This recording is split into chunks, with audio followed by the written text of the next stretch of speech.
Alessandra Sublet découvrait l'étonnante carrière de sa petite sœur Romy.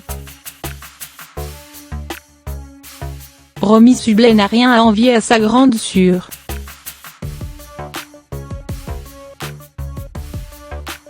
Alessandra Sublet est sous le feu des projecteurs, d'autant plus cette saison, puisqu'elle a récupéré les commandes du très visionné C'est Canteloup sur TF1. Mais elle n'est pas seulement une animatrice.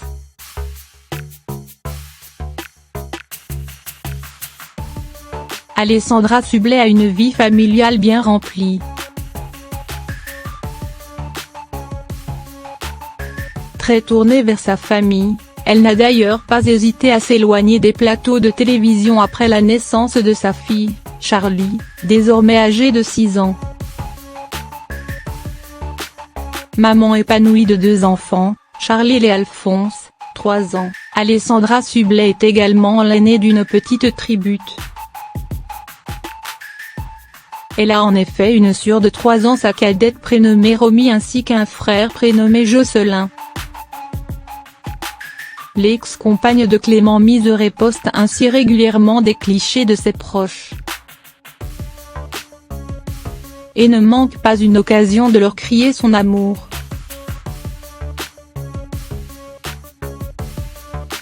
« Je t'aime ma Rominette », écrivait-elle d'ailleurs pour l'anniversaire de sa sœur. La complicité entre les deux femmes est palpable.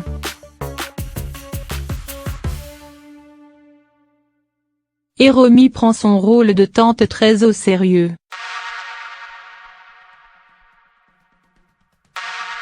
En atteste, une adorable vidéo publiée par Alessandra Sublet dans laquelle sa sœur Romy initie son fils Alphonse au piano.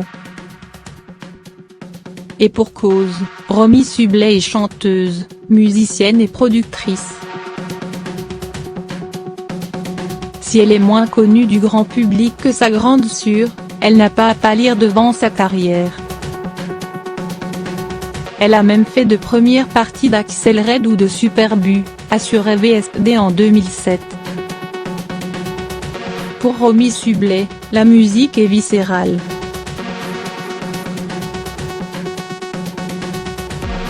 Elle avait toujours un instrument entre les mains.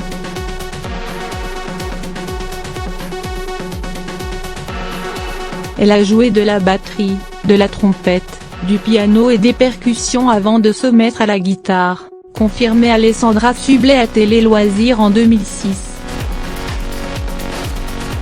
Et Romy Sublet de surenchérir auprès de TV Hebdo l'année suivante, « Je joue de la guitare depuis que j'ai 10 ans. J'ai appris toute seule.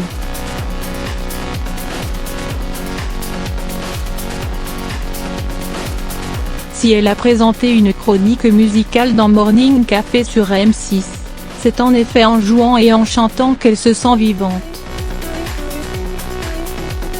C'est son expérience dans le chant lyrique qui lui permet d'apprendre à connaître et maîtriser sa voix, dont elle reçoit la force jusque dans les os, rapporte le magazine Les Inrecuptibles.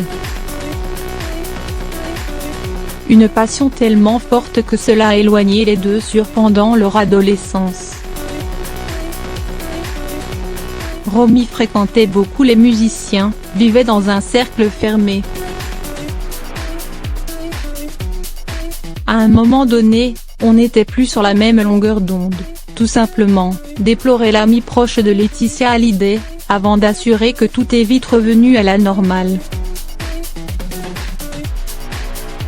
Mais de ce hobby, Romy Sublet en fera sa carrière. C'est dans le début des années 2000 qu'elle s'est lancée, dans un premier temps sous son vrai nom, dévoile Téléstar. Le succès n'est pas au rendez-vous mais pas de quoi elle a freiné.